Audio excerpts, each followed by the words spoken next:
Welcome to The Explainer. Today we're going to jump into a pivotal, but often kind of hidden chapter of history, the very first 3 years of the prophetic mission.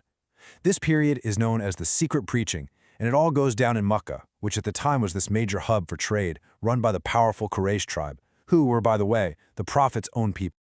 Before the message of Islam was proclaimed for all to hear, it started as a whisper. It grew silently, nurtured very carefully right in the heart of Makkah.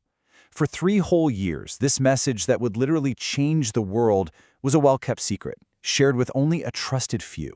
So how did it all begin? Well, this huge mission didn't kick off with some big public speech. Instead, it started with a divine command that brought a quiet period of reflection to an end and started an era of massive responsibility. These verses, wow, they were a direct, powerful call to action. They basically signaled that the time for peace and quiet was over. The Prophet was now being told to say goodbye to comfort and get ready for a time of constant vigilance, incredible patience, and a whole lot of hard work. And that command to warn, that's a really key word. It was a clear sign that this message wasn't just going to be accepted with open arms.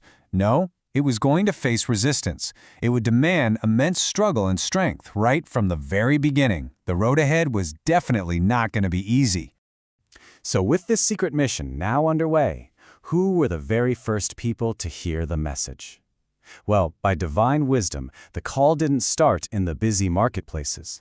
It began in the most intimate place possible, the Prophet's own home. The very first person to embrace Islam was his wife, Khadeejah, a woman of incredible nobility and wisdom. She was the first one to hear the revealed verses straight from him. And, as the sources tell us, she was the very first person to learn how to pray from the Messenger of Allah himself. Next up was Alee, the Prophet's young cousin who was living under his care. Think about it, he was just 10 years old when he accepted the message. It's a powerful sign that this truth spoke directly to the purest of hearts, no matter their age or standing in society. And the third was Zayed, a freed slave with just a remarkable story. He'd been captured as a boy, and when his family finally found him and came to take him home, he actually chose to stay with the Prophet instead of going back with his own father. That just shows you the deep love and respect he had for the man who raised him. Okay, let's just pause here for a second, because this is so important. Look at this first group: a respected, independent woman, a young boy, and a freed slave. This wasn't a coincidence. Right from day one, this established that the message was universal. It wasn't just for one type of person, or one social class, or one gender. It was for everyone. All right, so the message has taken root inside the home. But how does it start to spread beyond those walls? Well, that expansion really begins with one absolutely pivotal man, Abu Bakr. He was a close friend, and when he heard the message, he accepted it immediately. No hesitation, no questions. And he wasn't just any friend. This was a highly respected businessman, a known expert in family lineages, and just a man that people in Mecca genuinely liked and trusted for his good character. Now, Abu Bakr's influence in Mecca was huge, and he put it to work right away. Just look at this network. He started personally inviting other prominent, respected men from the Quraysh, people who already trusted his judgment. Think about it, his reputation was like gold. It acted as a powerful endorsement, creating this web of trust that let the message spread quietly among the city's elite. Okay, now we need to tackle a pretty common myth here. There's this idea that the very first Muslims were all from the lowest rungs of society. The poor, the weak, and the slaves. But when you actually look at the historical evidence, it tells a much different story. So while it's absolutely true that some of the early believers were poor or were freed slaves, many of them were actually nobles, wealthy merchants, and respected figures from powerful families. The idea that this was some kind of class struggle, it's just not what the sources show us. In fact, if you look at the numbers, some careful research shows that out of the first 40 or so Muslims who joined over these 3 years, only about 13 of them were from those categories of the poor, freed slaves, or foreigners.